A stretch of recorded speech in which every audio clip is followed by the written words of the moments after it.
खुलुमबाय। दिनै 17 फेब्रुआरि 2026 गिबियावनो गोजोन फुंबिलिनि गाहाम हामलायनायखौ बयनिसिमबो जासिहरनाय थाबाय। राशिफोरखौ फरायनायनि सिगां आंनिफ्राय आनान गसाइनिसिम आरज खालामनाय जायोदि दिनैनि साना बुहुमनि साफ्रोमबो सुबुंफोरनि थाखाय गाहामैनो गाहाम बारलांनो हायो। जेबो खैफोद आफोद जायालासे फैदो दानिया दिनैनि राशिफोरखौ खोनासंदिनि गिबियावनो दङ मेष राशि माबाफोर खामानि मावनो मोननाय आसा दङ, मुलाम्फा मोननो हागोन, मोजां सम।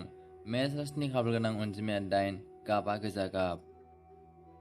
बृष राशि सोरजोंबाफोर सोंखारि जानाय, निन्दा होजानाय जानो हागौ, गोसोखौ हमथाना था। बृष राशिनि खाफाल गोनां अनजिमाया 7, गाबा गलाफि गाब। मिथुन राशि दिनैनि दिनाव गोबां रांखावरि खरसा खालामनांनो हागौ, सानै हयै खरसा खालामनाया गाहाम। मिथुन राशिनि खाफाल गोनां अनजिमाया 8, गाबा गोमो गाब। कर्कट राशि जेखि जाया शुभ खामानि मावनानै लानो हागोन, बे राशिनि थाखाय गाहाम सान। कर्कट राशिनि खाफाल गोनां अनजिमाया 2, गाबा गोथां। सिंह राशि देहाफ्राव जोखोमफोर मोनबाय बायनो हागौ, जेरैबो सांग्रां जाना थानांगोन। सिंह राशिनि खाफाल गोनां अनजिमाया 5, गाबा गोथां गाब। कन्या राशि जेरैबो रंजा बाजा खालामनो हागोन, गोजोनै सम बारहोनो हागोन, मोजां सम। कन्या राशिनि खाफाल गोनां अनजिमाया 9, गाबा गोथां गाब। तुला राशि बबेबा गोजान जायगाफ्राव दावबायहैनो मोननो हागौ, गोजोन मोनगोन, मोजां सम। तुला राशिनि खाफाल गोनां अनजिमाया 9, गाबा गोथां गाब। वृश्चिक राशि माबाफोर बरना बरसि मोनबाय बायनो हागौ, जेरैबो सांग्रां जानानै थानांगोन। वृश्चिक राशिनि खाफाल गोनां अनजिमाया 6, गाबा गोसोम गाब।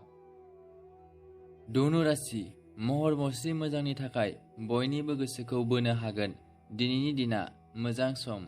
धनु राशिनि खाफाल गोनां अनजिमाया 2, गाबा गोथां गाब। मकर राशि माखौबा लानानै गोसोआव गोजोन गैयै मोननो हागौ, गोसोखौ हमथा। मकर राशिनि खाफाल गोनां अनजिमाया 5, गाबा गोसोम गाब। कुम्भ राशि सोरबा आंगो लोगोजों सोमोन्दो गावस्रालायनाय जानो हागौ, जेखि जाया गोसोखौ हमथा। कुम्भ राशिनि खाफाल गोनां अनजिमाया 6, गाबा गोथां गाब। मीन राशि माखौबा साननानै गोसो सिङाव रागा जोंनाय सोमजिनो हागौ, गोसोखौ हमथानानै सोलिनांगोन। मीन राशिनि खाफाल गोनां अनजिमाया 1, गाबा गोमो गाब। दिनैनि राशिफोरनि एसेनोसै, गोजोन्थों।